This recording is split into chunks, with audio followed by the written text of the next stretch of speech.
Hey, Damone, how are you doing this afternoon? I'm good. How about you? I'm all right. Just obviously the big thing, Coach O's changed, status this week changing. When as players did y'all find out that was happening, and what was the meeting like on Sunday?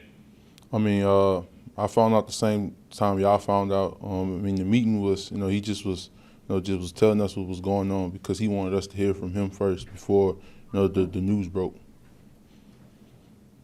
What have the last few days? How would you describe this last few days? Is it because obviously it seems like y'all are trying to keep things as normal as possible, but that's a big change to be made. Has it been kind of eerie or felt sort of the same? I mean, it feels the same to me. I mean, at the end of the day, I'm gonna forever be grateful for everything Coach O done for me, gave me the opportunity to play at this great university. Yeah, hey Damone, I guess just talk to us a little bit about the strides you guys have made, as a defense as a whole. I mean, it really seemed like down 6 or 7 starters there, especially in that first half. You guys kind of set the tone against Florida. Just what are some of the areas you feel like you guys have really grown over the last handful of weeks, and just maybe some areas you guys are also looking to improve as well. The biggest thing is the next man up mentality. Every Saturday, we just got to put 11 people on the field and fight like tigers, like Coach O always says. And I mean, it don't matter who it is. Like I said, it's the next man up mentality, and we have to play on Saturday. So I mean, we have to go in there and compete. So I mean, why not just the next man up? Just it's just another opportunity to go out there and showcase your talent. But the biggest thing, I mean, we just keep striding each week. It's a we just gotta continue just to keep improving. We're gonna see the same things this week that we saw last week with the if your eye violations and stuff, and that's how big plays happen. Hey, Damone, what are the goals of the team right now? Is it, hey, let's try to make it to a nice bowl game? I mean, I know you're on a day by day, game by game basis, but in the big picture, what do you think this team could do this year? I mean, it's well one day at a time, one game at a time. Don't Coach Baker always tell the linebackers, be where your feet are, and that's one thing that that sticks with me every day. Just like I said, just take one day at a time, one game at a time, and everything else will fall in line. How would you rate this Ole Miss offense and the challenges they're going to present this week?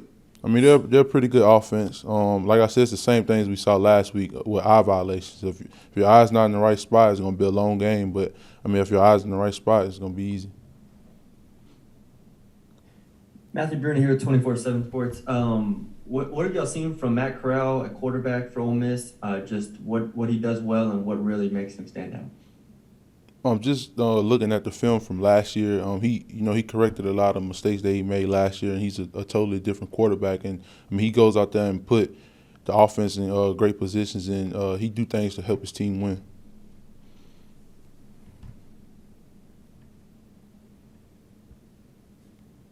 Damone, going off of that, how do you not allow what happened last year, the season finale, to happen this year, where you force 6 turnovers, but he puts up, as a team, they put up more than 550 yards of total offense. What do y'all do now to stop a repeat of that from happening?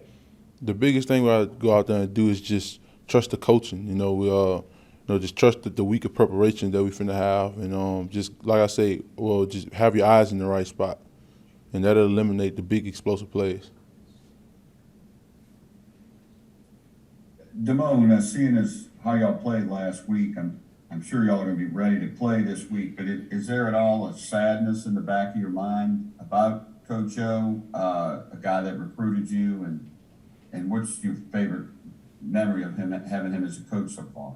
I mean, at the end of the day, I mean, we hate to see like something like that happen, but I mean, at the end of the day, that's just part of the business. And like I said, I'm forever grateful for everything Coach O done for me and letting me play at this school.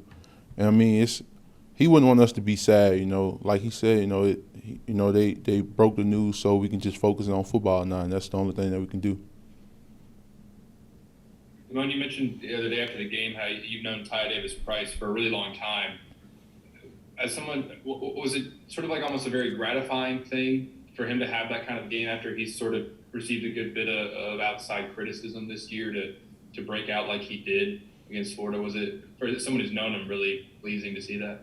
I mean, it was a great thing to see. It's nothing new to me. He's been doing that since Little League ball, since we was playing with the South Baton Rouge Jaguars. And I mean, like he just continued just to block out the noise, you know, and that's one thing that I do myself. You know, I don't worry about nothing that the outside people say. You know, the only people that matter is the people that's in this building. If you're not in this building, then the stuff you're saying really don't matter. You mentioned the little league team y'all had. What was he like was he a running back then, or what was he like as a player at that age? Was he this powerful as even then? Ty always been powerful. He always been big. But yes, he did play running back. But little league, you play a little of everything. Hi, Damone. This is Leah from The Advocate. I'm a little new here. I wanted to ask you, like, if you had been in this position as a recruit, you're a Baton Rouge native, and you're seeing that there's a coaching change, do you think it would have impacted your decision to come to LSU, or like how much does that LSU brand really kind of carry the weight in recruiting? I grew up watching LSU, and I knew this was the school that I wanted to go to. So at the end of the day, if I was if I was a recruit right now and things like this would be happening, I just just lean on God and just lean on my parents, and just make a decision what's best for my family.